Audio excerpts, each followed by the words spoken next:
Hello friends, trading रिक्स में आपका स्वागत है। तो आज मैं आपको बताने वाला हूँ कि कैसे हम एक ऑनलाइन पाइथन की लाइब्रेरी से जो स्टॉक्स हैं उनका डेटा कैसे डाउनलोड करेंगे और उस डेटा से फिर हम कोरिलेशन निकालेंगे। और कोरिलेशन निकालने के बाद हम उसे प्लॉट करेंगे, देखेंगे कि किन स्टॉक्स के बीच में कोरिलेशन है। उन स्टॉक्स के बीच में कोरिलेशन का पता होने के बाद ही हम अपना पोर्टफोलियो डिफ़ाइन कर पाएंगे कि हमें किस टाइप के स्टॉक्स पर ट्रेड करना चाहिए और किन में नहीं करना चाहिए। तो सबसे पहले हमें ज़रूरत जो है एक फ़ोल्डर की होगी। तो मैंने देख रहे होंगे कि मेरे पास दो ड्राइव हैं, सी एंड डी। तो मैंने डी ड्राइव के अंदर एक फ़ोल्डर बनाया है NSE पाई। ठीक है, तो इसे मैं ओपन करता हूँ और इसके अंदर ये पाइथन प्रोग्राम की जो फाइल है वो रखी हुई है। इसे मैं ओपन करता हूँ। इसमें मैंने पूरा कोड लिखा हुआ है, सब कुछ रेडी है। मैं बस केवल आपको समझाऊंगा और सेम फाइल में लिंक में दे दूंगा, तो आप वहाँ से डाउनलोड करके आप अपने हिसाब से एग्जीक्यूट कर सकते हैं। सबसे पहले मैं आपको एक चीज़ बता दूं कि इसके लिए मुझे 3 लाइब्रेरीज़ की ज़रूरत पड़ेगी। NSE पाई की, जिसे हम PIP इंस्टॉल करेंगे, फिर Seaborn और फिर Pandas। हम ये तीनों को इंस्टॉल करेंगे। उसके बाद मैं स्टॉक्स में 50 स्टॉक लेके बैठा हूँ, जो कि निफ्टी के 50 स्टॉक हैं। इनका मैं डेटा डाउनलोड करूँगा और उस डेटा के बाद हम उनका कोरिलेशन डिफ़ाइन करेंगे और फिर हम उसको प्लॉट करेंगे। ठीक है, तो सबसे पहले मैं ये काम जो है सबलाइम टेक्स्ट में भी कर सकता हूँ, बट मैं चाह रहा था कि मैं नोटबुक में, जुपिटर नोटबुक में अगर मैं आपको बताता तो उससे क्या है, बहुत इजी पड़ता है वो समझाने में भी और आपके लिए उसे एग्जीक्यूट करने में। क्योंकि सबलाइम टेक्स्ट में अगर कोई फ़ाइल एग्जीक्यूट करना होगा तो पूरी की पूरी फ़ाइल एग्जीक्यूट होगी, और जब मैं जुपिटर नोटबुक में करूँगा तो वो टुकड़ों में एग्जीक्यूट होती है, इसलिए वो बहुत हेल्पफुल होती है। तो चलिए शुरुआत करते हैं। सबसे पहले जुपिटर नोटबुक हमें स्टार्ट करना है। तो ये मैंने विंडोज़ प्लस आर का बटन प्रेस किया, रन कमांड हुआ, CMD लिखा, एंटर किया। अब यहाँ पे मुझे लिखना है जुपिटर नोटबुक और एंटर करना है। अब यहाँ से मेरा जुपिटर नोटबुक स्टार्ट होगा।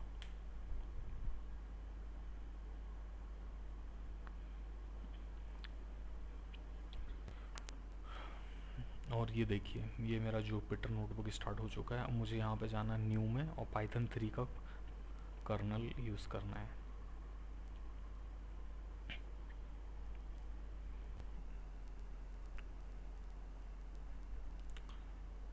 ये मेरा नोटबुक स्टार्ट हो चुका है। इसका नाम मैं दे देता हूँ NSE पाई, क्योंकि मैं NSE पाई की ऑनलाइन लाइब्रेरी है, इस लाइब्रेरी को ही मैं यूज़ करूँगा। अब मैं सबसे पहले अपने बेसिक कोड जो है इंस्टॉल कर लेता हूँ। ये मैंने लिया और यहाँ कॉपी पेस्ट कर दिया। मैं चूँकि मेरे पास sorry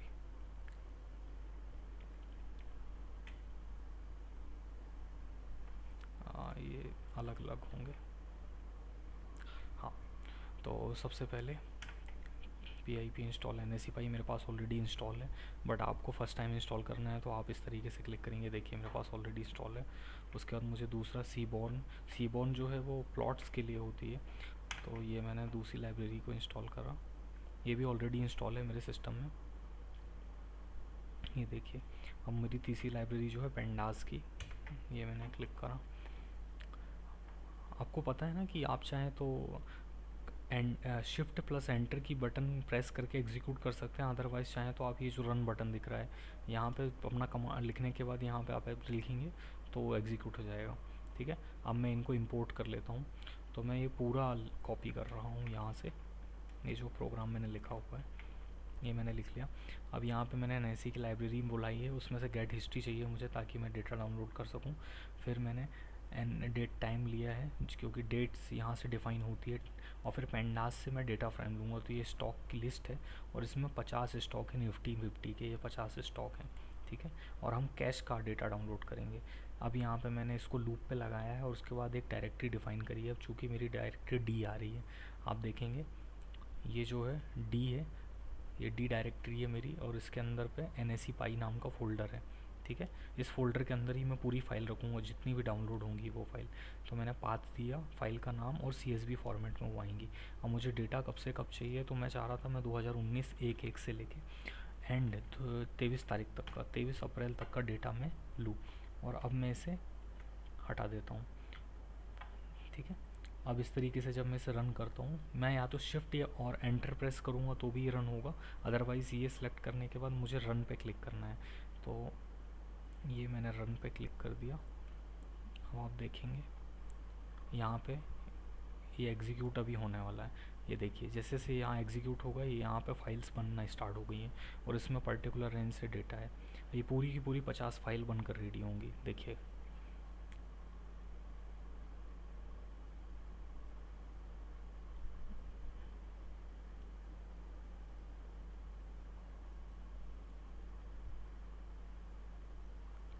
one second, I think error आया है, डेटा फैच करने में प्रॉब्लम आई है।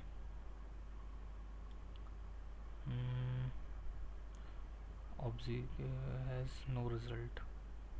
Okay, probably 23 of this April तक का डेटा नहीं आ रहा है, कोई बात नहीं।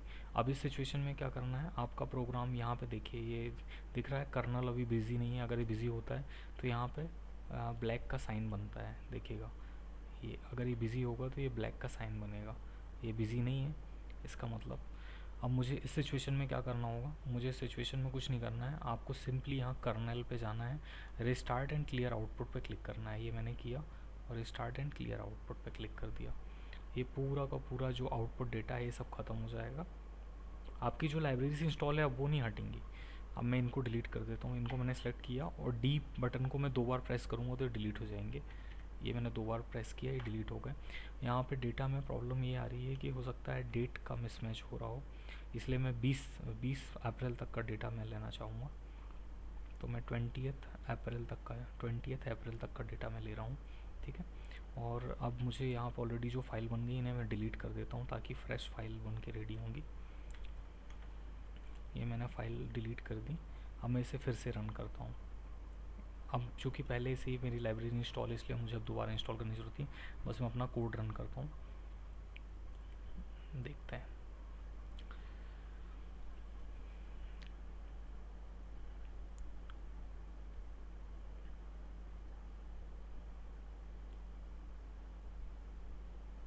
सही है। यहाँ पर हमारा लूप वर्क कर रहा है, ये प्रोग्राम हमारा राइट हो रहा है और साथ में हमारी फाइल्स जो हैं NSEPy फोल्डर में डेटा को फैच करके CSV फॉर्मेट में बन रही हैं, क्योंकि हमने यहाँ पे CSV फॉर्मेट डिफ़ाइन किया है।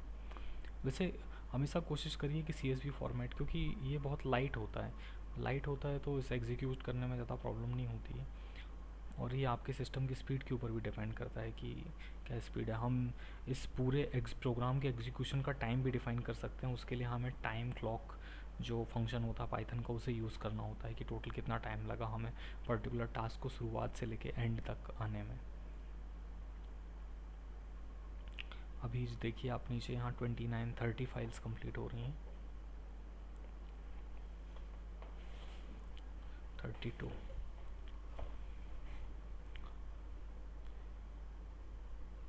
इस तरीके से चाहें तो आप बहुत सारी फाइल 5000 स्टॉक्स की लिस्ट भी रेडी कर सकते हैं। डिपेंड करता है कि वो NSEPy की जो लाइब्रेरी है उसके सर्वर पे इतना डेटा अवेलेबल है कि नहीं है। दूसरा ऑप्शन मैनुअली होता है जो कि याहू फाइनेंस से हमें डाउनलोड करना होता है, वो भी मैं आपको बता दूंगा।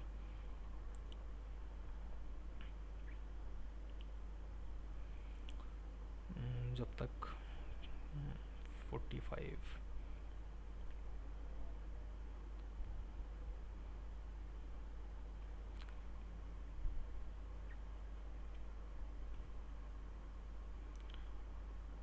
ये हमारी पूरी फाइल डाउनलोड हो चुकी हैं, ये एग्जीक्यूट होकर डन हो चुका है, ठीक है।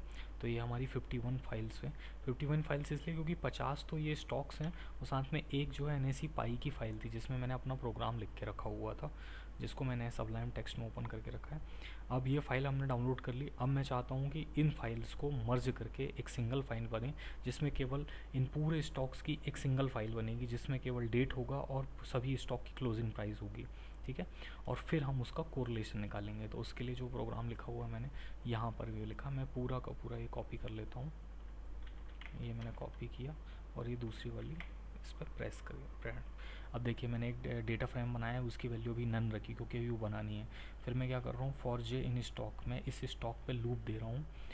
उस लूप से उस स्टॉक का नाम प्रिंट हो रहा है, उसके बाद में जो डायरेक्टरी है, देखिए मेरी डी डायरेक्टरी थी NSE पाई फोल्डर में, वहाँ से ये उसको रीड करेगा, उसको रीड कर रहे हैं इस CSV फाइल को रीड करेगा, फिर उसमें से डेट और क्लोज लेगा, डेट का कॉलम और क्लोज का कॉलम लेगा, फिर उसके बाद एक सिंगल पैरामीटर बनेगा जिसमें इंडेक्स बनेगा डेट, और फिर उसके बाद इन सभी फाइल का रिनेम होके क्लोज जो है क्लोज वैल्यू वहाँ पर आ जाएगी। तो जो क्लोज कॉलम की वैल्यू होगी वो पर्टिकुलर उस फाइल का नाम हो जाएगा, मतलब उस कॉलम का नाम हो जाएगा। अभी मैं दिखाता हूँ कैसे होगा। फिर ये मैन DF जो भी नन था, अब उसको मैंने कॉन्केटिनेट कर दिया है और उसको सभी को मर्ज करके एक सिंगल फाइल बनाई है।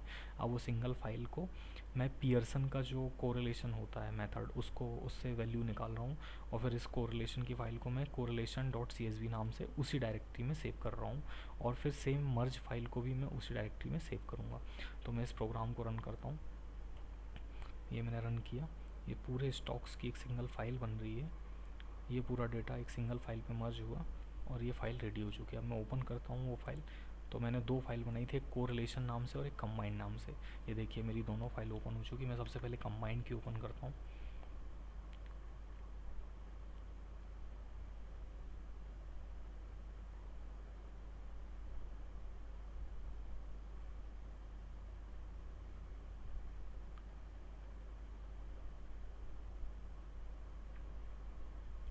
थोड़ा सा सिस्टम प्रॉब्लम कर रहा है मेरा।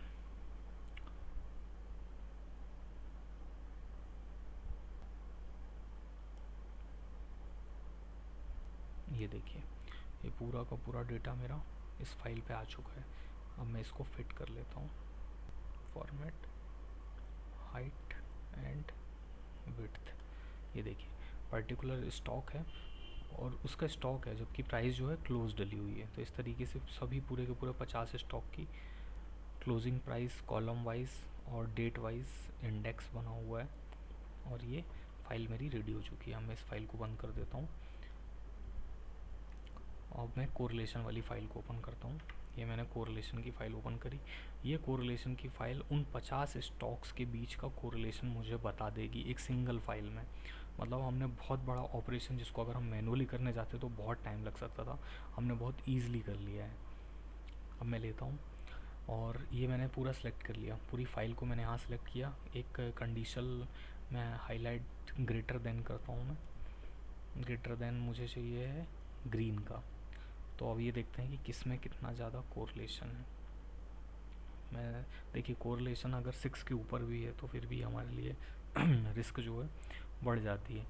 तो 6 के ऊपर ही जितने ज़्यादा स्टॉक हैं कोरिलेशन दिखा रहे हैं, जो 8 है 8, और अगर मैं 9 करता हूँ, ये 9 के ऊपर जो कोरिलेशन दिखा रहे हैं स्टॉक्स, ये ज़्यादा ख़तरनाक होते हैं।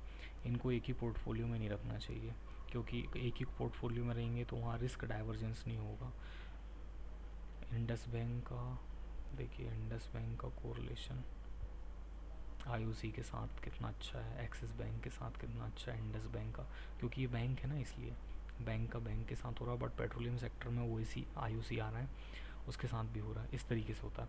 ये तो एक मेथड थी जिसमें मैंने बताया, बट चूँकि पाइथन जो है हमें और भी ऐसी फिजिबिलिटी देता है, और जिससे हम इस चीज़ को प्लॉट करके भी देख सकते हैं। तो ये मैंने प्रोग्राम लिखा हुआ है, इसमें मैं 2 लाइब्रेरीज यूज़ कर रहा हूँ। इसको मैं कॉपी पेस्ट किया। मैट प्लॉट लिब की लाइब्रेरी यूज़ कर रहा हूँ, सीबॉर्न की। अगर आपने मैट प्लॉट लिब डाउनलोड नहीं किया है तो उसके लिए मैं आपको बता दूँ आप किस तरीके से उसे डाउनलोड करेंगे। आपको लिखना होगा pip इंस्टॉल मैट प्लॉट लिब। आप इतना करेंगे, एंटर करेंगे। मेरे में ऑलरेडी इंस्टॉल है तो ये दोबारा इंस्टॉल नहीं होगा। ये देखिए ऑलरेडी सेटिस्फाइड। ठीक है, तो ये मैंने लिख लिया। इनकी लाइब्रेरी को इंपोर्ट किया, मैंने फिगर साइज़ दिया 30-30 का, और मैं हीट मैप दिखा रहा हूँ। और अब मैं इसे रन करता हूँ तो एक प्लॉट एक एक ग्राफ जनरेट होगा।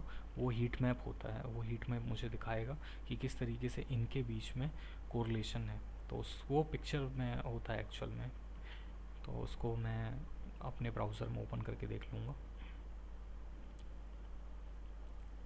थोड़ा सा टाइम ले रहा है। जब भी यहाँ पे एस्ट्रिक का साइन, इसका मतलब अभी प्रोग्राम एग्जीक्यूट हो रहा है। 3 साइन होते हैं, एस्ट्रिक का, ये ब्लैक कलर का, और यहाँ पे डमरू का। ये 3 साइन है, इसका मतलब कर्नल अभी बिजी है, अभी प्रोग्राम एग्जीक्यूट हो रहा है। वेट करते हैं। कोरिलेशन समझना इसलिए भी ज़रूरी है क्योंकि उससे हम पेयर ट्रेडिंग भी कर सकते हैं। पेयर ट्रेडिंग में क्या होता है कि हम दो, ये देखिए बताता हूँ पेयर ट्रेडिंग के बारे में। पहले इसको एक नए ब्राउज़र में मैंने ओपन किया।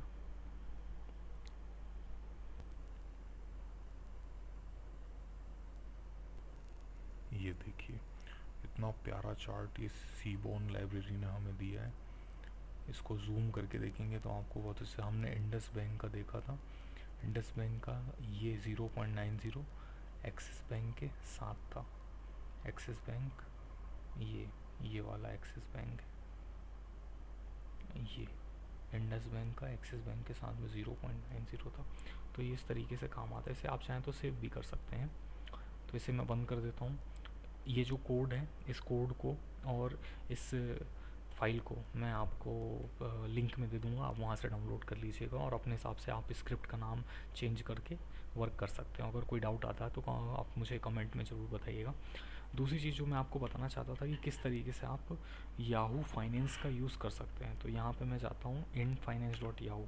ये तो वो डेटा मैंने अभी बताया आपको। किसी पर्सन जो नहीं आती चीज़ें मैं चाहता हूँ और इसके ऊपर स्टॉक मार्केट में डेटा की ज़रूरत पड़ेगी, तो वो डेटा या तो वो NSE से डाउनलोड करे या फिर पर्टिकुलरली याहू की वेबसाइट में जाए और वहाँ पर जाने के बाद उसे क्या करना है, यहाँ पर गया और यहाँ पे उसने सपोज़ रिलायंस सर्च किया, ये उसने रिलायंस लिखा,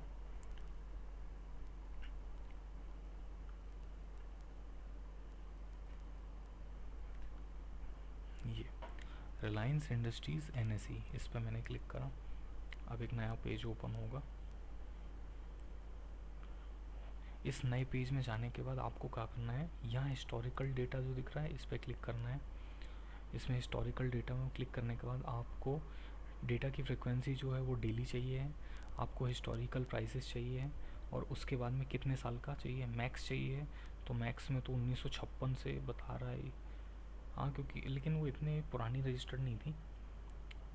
ये इनके जो डेटाबेस में से उस चीज़ को शो करें। तो यहाँ पे जाएं हिस्टोरिकल प्राइजेस में, एक मिनट, यहाँ पे ये 1 साल का लें, 2 साल का लें, उसके बाद सीधे अप्लाई पे क्लिक करेंगे और डाउनलोड कर सकते हैं। तो सपोज़ करिए ये 1 साल का ही आ रहा है, ये मैंने अप्लाई पे क्लिक करा, ये आ गया और डाउनलोड पे क्लिक करूँगा तो एक CSV फाइल डाउनलोड होकर उन पे आ गई। तो इस तरीके से मुझे डेटा मिल गया। ठीक है, तो आप इस तरह से यूज़ कर सकते हैं। कोई डाउट होता है तो आप मुझे कमेंट सेक्शन में बताएं, मैं ज़रूर आपकी हेल्प करूँगा। And thank you so much.